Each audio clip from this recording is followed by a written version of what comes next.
Hello everyone, आप सभी का स्वागत है। वेलकम है आपके अपने चैनल कॉमर्स टॉपर पर। आज से हम इनकम टैक्स सब्जेक्ट की एक फ्री क्लासेस सीरीज़ स्टार्ट करने जा रहे हैं और इस क्लासेस का फ़ायदा बीकॉम, एमकॉम, एमबीए और बीबीए के जितने भी स्टूडेंट्स हैं वो उठा सकते हैं। इसके साथ साथ ये सीए इंटर और सीए फाउंडेशंस वालों के लिए भी एक अच्छी क्लास होने वाली है, तो वो भी इस क्लास से हेल्प ले सकते हैं। ज़्यादा वक्त ना लेते हुए मैं अपने बारे में बताऊंगा।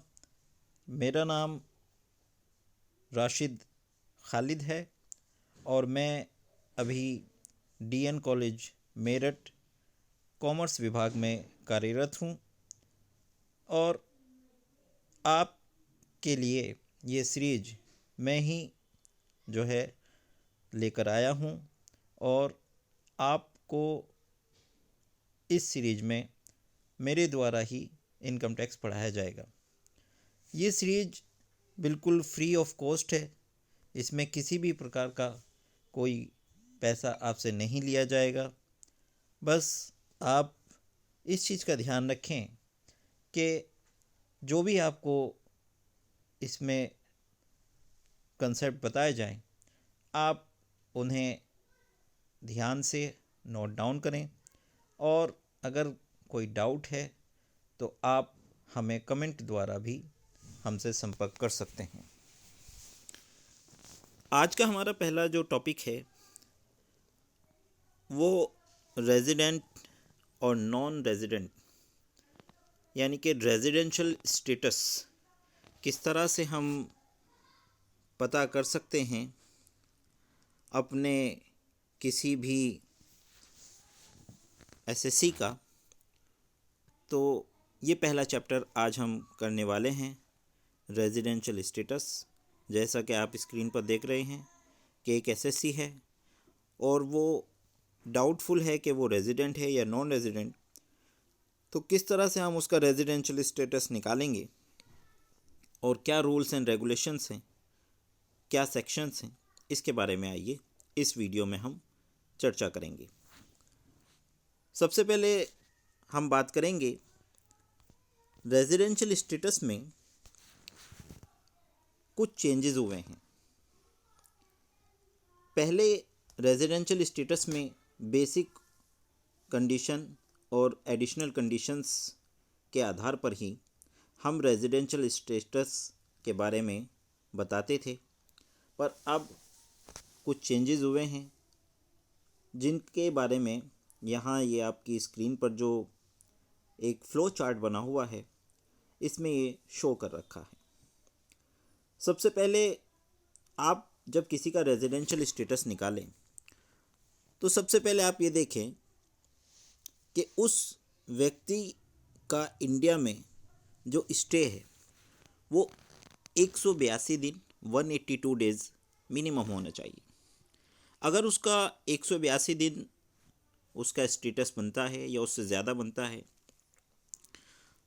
तो हम उसको यस की तरफ अगर लेके जाते हैं कि हाँ, वो हम उससे कहें कि आपका जो रेजिडेंशियल स्टेटस है, क्या आप 182 दिन या उससे ज़्यादा इंडिया में रहे, और वो कहता है कि हाँ मैं 182 दिन या उससे ज़्यादा इंडिया में रहा हूँ, तो हम उसको सीधा रेजिडेंट कहेंगे। उसके बाद चेक किया जाएगा कि पिछले 10 सालों में वो 2 साल रेजिडेंट रहा हो या पिछले 7 सालों में वो 730 दिन इंडिया में रहा हो। ये कौन से साल हैं? जिस फाइनेंशियल ईयर में आप कैलकुलेशन कर रहे हैं उससे पिछले फाइनेंशियल ईयर्स को आपको लेना है, यानी कि उस फाइनेंशियल ईयर को आपको नहीं लेना है जिसमें आप कैलकुलेशन कर रहे हैं।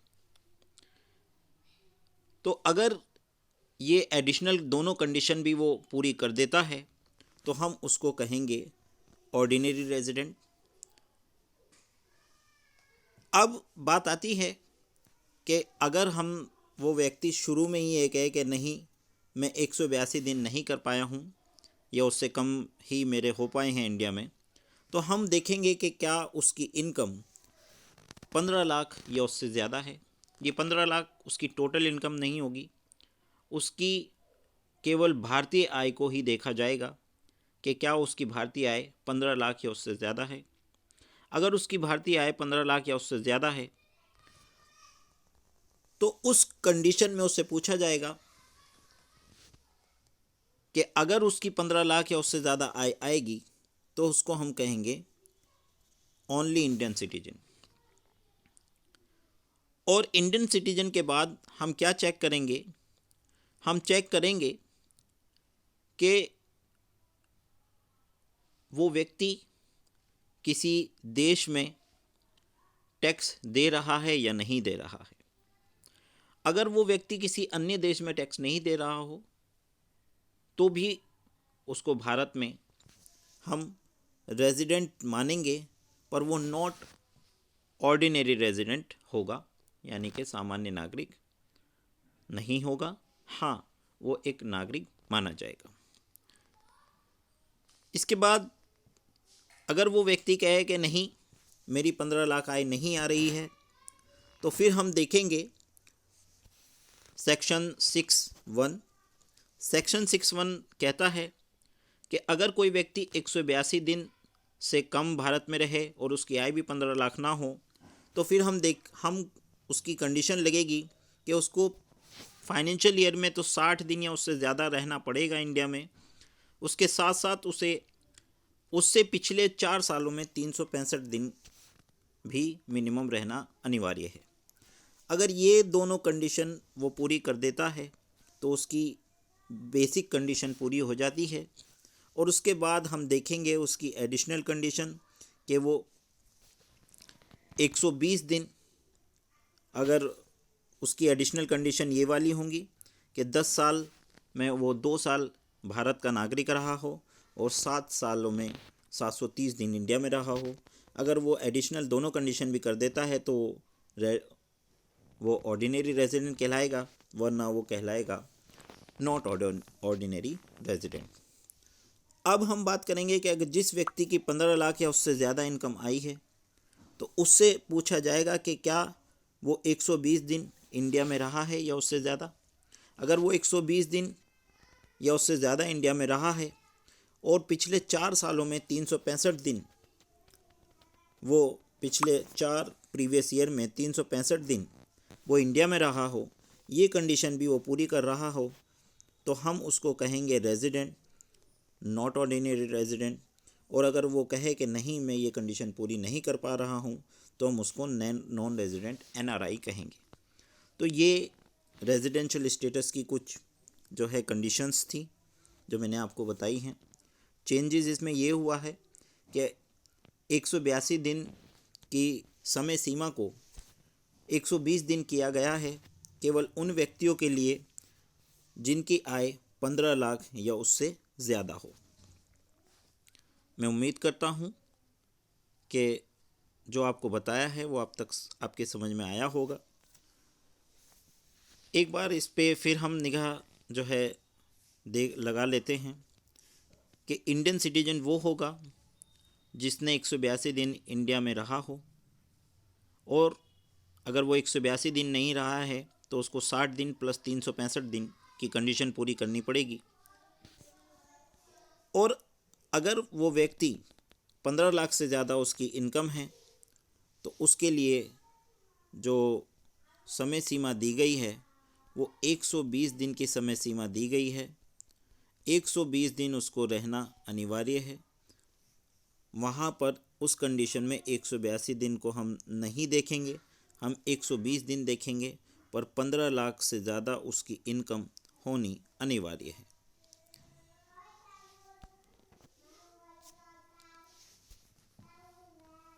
ये यहाँ पे रेजिडेंट और डीम्ड रेजिडेंट के बारे में बताया गया है कि जो व्यक्ति 15 लाख वाली कंडीशन में आएगा उस व्यक्ति का 15 लाख वाली कंडीशन में आने वाले व्यक्ति को हम डीम्ड रेजिडेंट कहेंगे, और जो नॉर्मल, बेसिक और एडिशनल कंडीशन करेगा उसको हम रेजिडेंट कहेंगे।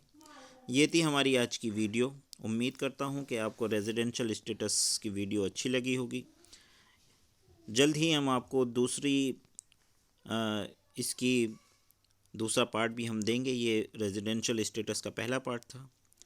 अगर आपके कोई डाउट्स हों, आपके सवाल हों, तो आप हमें कमेंट कर सकते हैं। मिलते हैं आपसे अगली वीडियो में। तब तक जय हिंद, जय भारत।